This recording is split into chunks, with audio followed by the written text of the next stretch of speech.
and welcome to an art video.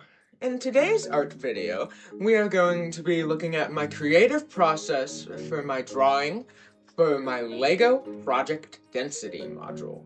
This drawing took me roughly 3 hours, and I've just called it Project Density Cyberpunk, mainly because that is what this is. If you want to find out more about my creative process for creating this and all of the building that went into that, go check out my LEGO creative process video here on my LEGO channel. In this sketch that I have done for the module, you can see several things. On the left side is a very rough version of the sketch. This was when I was just workshopping it and trying to figure out what I wanted to go there. On the right side, however, is the very detailed, described, and overall better version of the module.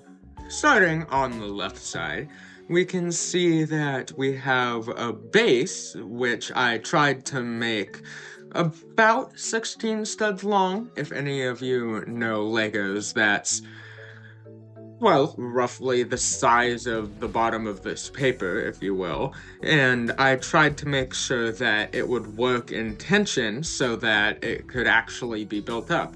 Since, of course, this had to be built as an actual Lego build. Working our way up, we can see that I have this rope that would support some sort of dock or board or something. And of course, we have to have a stick figure in the drawing for human scale. There's the TV that is built, although this TV is built to be more of an older style of TV. You, at the top, can see some sort of building and transport, which I eventually figured out I wanted to go here and be used on the hyperrail. On the right side of this, there's also some sort of building, another building, and the train station. The detailed side is where you can really see what actually goes on. Of course, you can see all of the main structure that was over here. That was my goal, after all.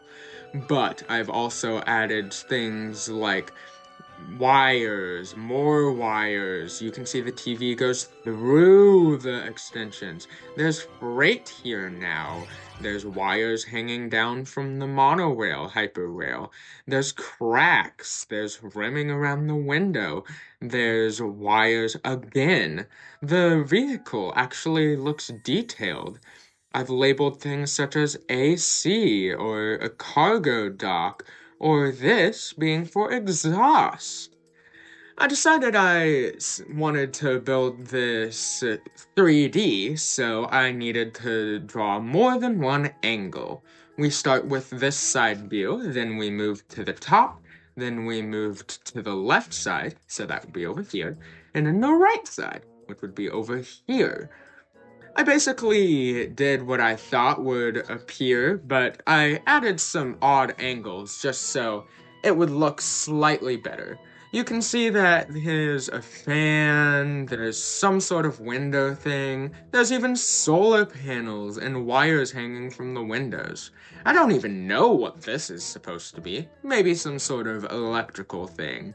You can see the old TV again, just this time from the back. Honestly, I think out of all of the different things, 2, 4, 6, 8 on this page, my favorite is this one and this one, just because these two are detailed and they also look very, very fun. Again, if you want to go check out my LEGO creative process, you can go up to the link in the right corner and you will probably enjoy seeing the process of me building that. Well, my art process being a little bit chaotic, especially since I added the words after I drew all of the images here, I think overall it turned out amazingly well. You can see that the main details I drew over here have translated into Legos. There's the old TV, you have the vehicle that goes on the hyperrail. You even have the exhaust from whatever pipe or steam is issuing there.